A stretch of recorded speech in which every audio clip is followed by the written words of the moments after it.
Գյուրջան Կասկադ, հասանելի բնակարաններ 65 ամիս մարման ժամկետով։ Աշխարհում անցել են այսպիսի մոդելի, որ մասնագետների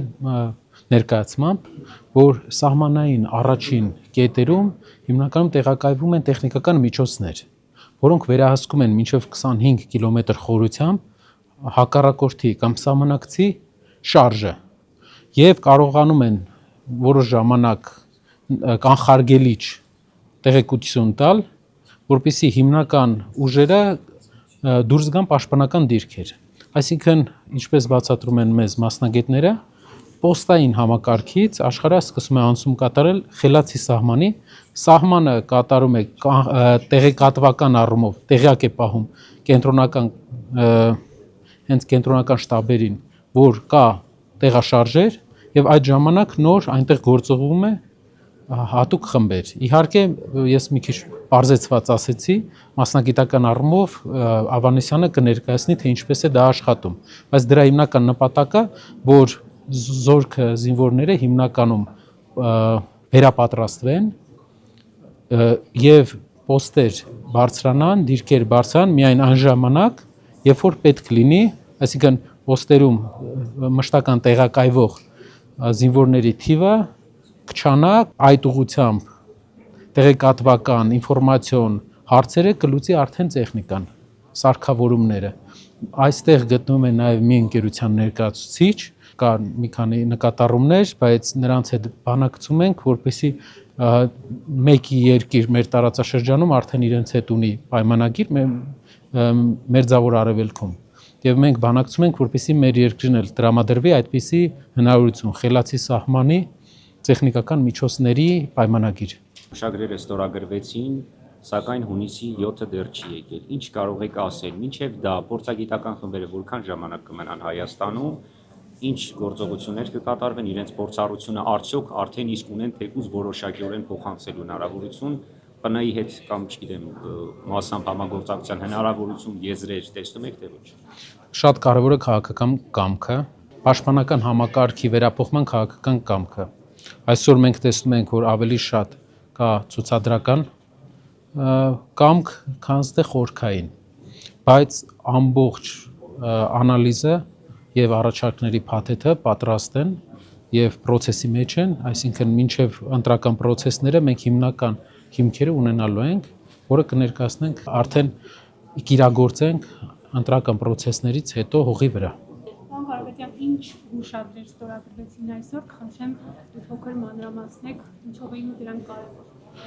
Հիմնականում ընկերություններից մեկը զբաղվում է հատուկ ջոկատայինների վերապատրաստմամբ,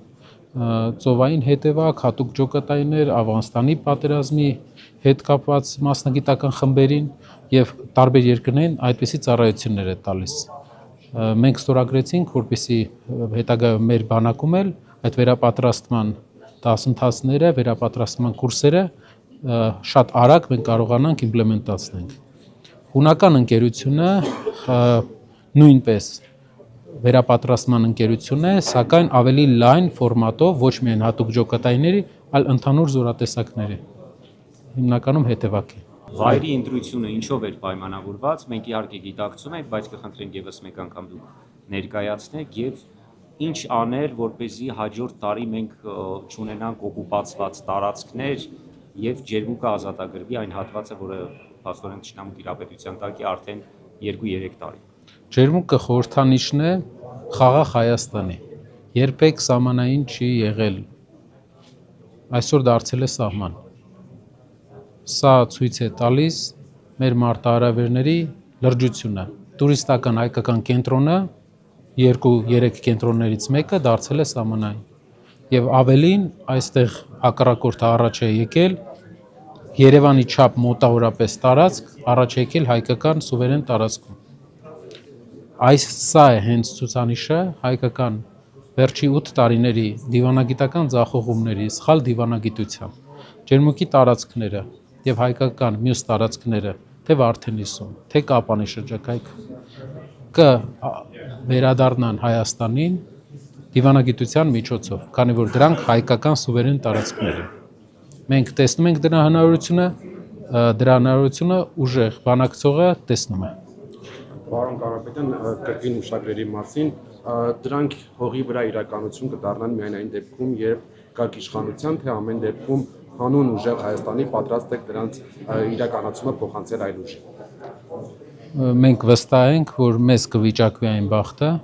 որ մեր երկրում անել անվտանգային այդ մեծ փոփոխությունը, որը կբերի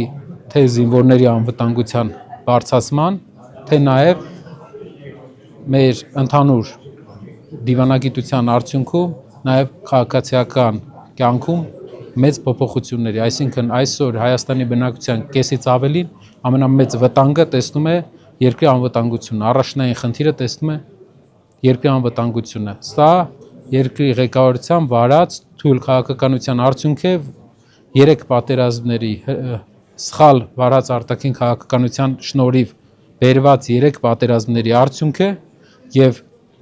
մեր թիմին հայության այն պրոակտիվ հատվածին, որ ուզում է փոփոխություններ, որը չի ուզում համակերպվել թույլ լինելու հետ, հնարություն է տրվելու, ես կարծում եմ, ու մենք վստահ ենք, որ այդ պատմական փոփոխությունը կատարենք։